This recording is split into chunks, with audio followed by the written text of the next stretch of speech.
When you truly love someone, you will exhibit all five love languages: words of affirmation, acts of service, gift giving, quality time, and physical touch.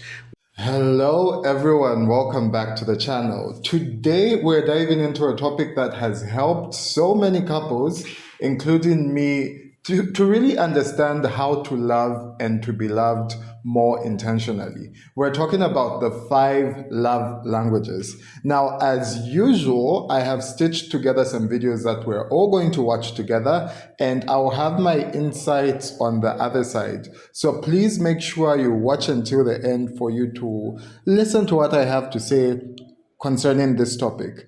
So, without further ado, let us dive right in and see what people have to say. When you truly love someone, you will exhibit all five love languages: words of affirmation, acts of service, gift giving, quality time, and physical touch. When you really love someone or really like them, you will do all five and you'll have no issue with it. Now, me personally, my favorite love language out of all five is quality time, because quality time is something you don't get back. Physical touch is nice and all. Cuddling is cool. Holding hands is awesome. Physical touch for me, though, is not up there with quality time or acts of service. Quality time and acts of service, in my opinion, are the most significant love languages. Everyone's got a different idea of what a significant love language is, but for me personally, acts of service and quality time, that's it. Take somebody who's really busy with their life, they have a lot going on in their schedule, and they fit you in their schedule. You can't tell me that ain't love. Come on now. And acts of service, the word love itself is a derivative of a Greek word that denotes action.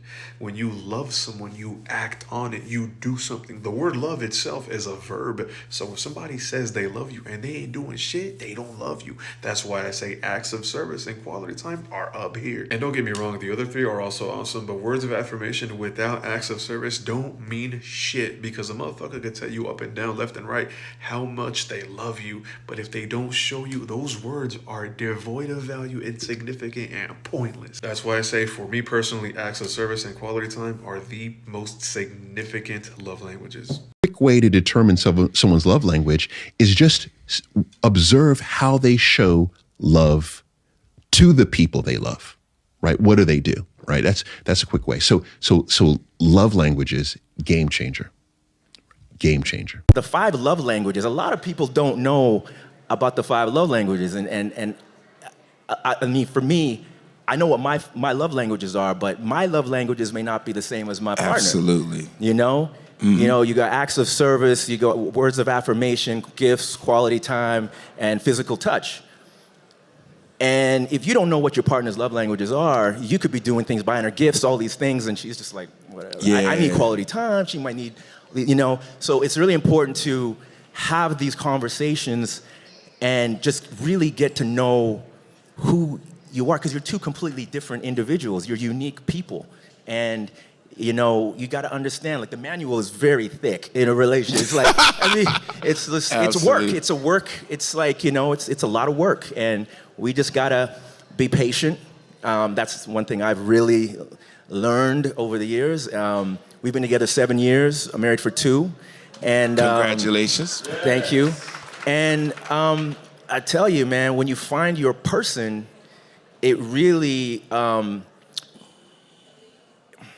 it makes you want to be the best version of yourself. When your communication style varies in your relationship or with somebody you're dating, this point is critical. I know some of you're familiar with the love languages and, and all that. And I think that book and that concept is fantastic. Here's the issue, in my experience, with the love languages. So often we learn our language, and then we want the person that we're with, right, to speak the language we speak. But a successful relationship fundamentally comes down to me understanding your language and learning your language. And then you coming to understand my language and learning my language. So that way I become fluent in your language and you become fluent in mine. All right, so you've probably heard them before, maybe seen them floating around social media or in a book. But today, we're not just talking definitions, we're breaking it down for real life, for real marriages, as well as for real people. Because knowing your partner's love language, it can change everything. So without further ado, let's get into it. So the five love languages were created by Dr. Gary Chapman, and they are all about how people give and receive love. So from the first video, I'm sure you heard that these are number one, the words of affirmation. Secondly, we've got acts of service. Thirdly, receiving gifts. Fourthly, physical touch. And last but not the least, quality time. Now, here's the thing. Most of us have a primary love language, one that hits a little deeper than the others. And often we love others the way we want to be loved, not necessarily the way they want to be loved. And that's where miscommunication starts.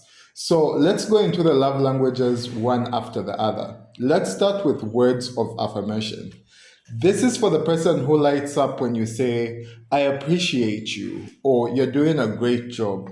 Or perhaps you can say something like, you look amazing, or I'm proud of you. They don't just want to feel love, they also want to hear it. Now, I'm one of those people. But here's the catch. If your spouse's love language is words of affirmation and you never say anything kind or affirming, they may start to feel unloved even if you're doing everything else right. So, words of affirmation is a love language for some people. So, try to figure out how it works. It's not about flattery, it's about intentional, meaningful words. Now, next up, we've got acts of service. This is all about actions over words. So if your spouse lights up when you wash the dishes, run an errand, or handle bedtime with the kids, they might speak this love language. They don't need you to say, I love you every day. They want to see that love in how you show up, how you help, as well as how you do.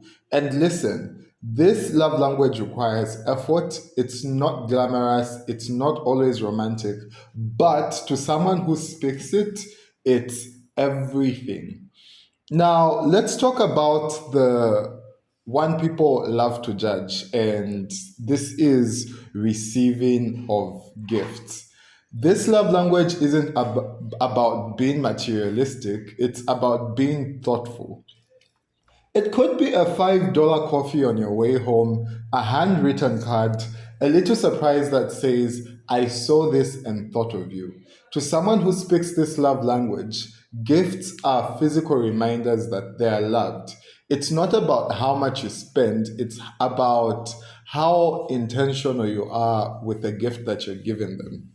Now, moving on to quality time. Now, this is a big one.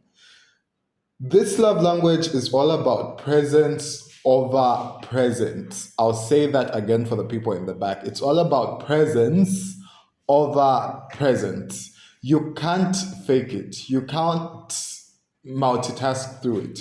If your spouse lights up when you put your phone down, make eye contact and just be with them, you're looking at a quality time person. And here's the thing, it's not just sitting in the same room, it's about connection. It could be a deep conversation, a walk, or a game night, whatever makes them feel like they have your undivided attention. The last but not the least is physical touch. Now, this one is not about sex. It's the hugs, the kisses on the forehead, the hand on the back as you walk, the cuddle on the couch.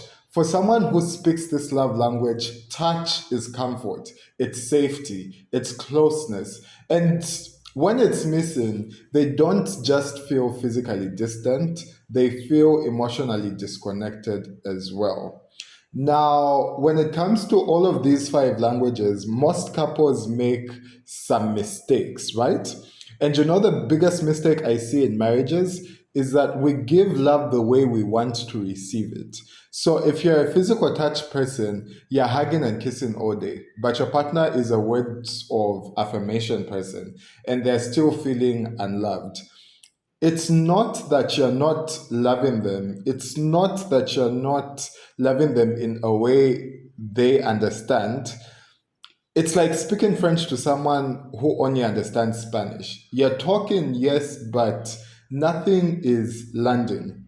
So I'm sure the question that you must be asking yourself is, how do you figure out your love languages? So there are quizzes out there. There's a book, as mentioned in the beginning, but honestly, it's just as simple as asking each other, when do you feel most loved by me? What makes you feel close to me? Is there something small I could do more often that would help you feel appreciated? And then listen, really listen, because the answers might surprise you. Now, let's be real. Your love language today might not be your love language in 10 years. When life changes, babies, careers, grief, aging, your emotional needs shift too. Maybe you used to love gifts, but now all you want is sleep and help around the house. Hello, acts of service. So keep checking in with each other. Love is not a set it and forget it thing, it's an ongoing conversation. So, moving on, Dr. Chapman talks about the concept of a love tank. And when that tank is full, you feel secure, connected, and happy. But when it's empty, everything feels harder. Conflict hits deeper. You start to feel lonely, even in a marriage. So, ask yourself, is my partner's love tank full? And if it's not, what can I do to pour into them today? Now, love languages remind us that love isn't a feeling, it's a choice, it's a commitment, it's an action. You don't have to be perfect, but you do have to be intentional. Because in marriage, loving your spouse in their language, even when it's not your natural instinct, is one of the most powerful things that you can do. So let me leave you with this. Love is not a guessing game, it's a language. And if you're willing to learn how your spouse communicates and teach them how you do, your whole relationship can transform. And when you start loving each other the way you each receive love, the connection gets deeper, the misunderstandings shrink, and the intimacy grows. That's the kind of marriage we're all aiming for, right?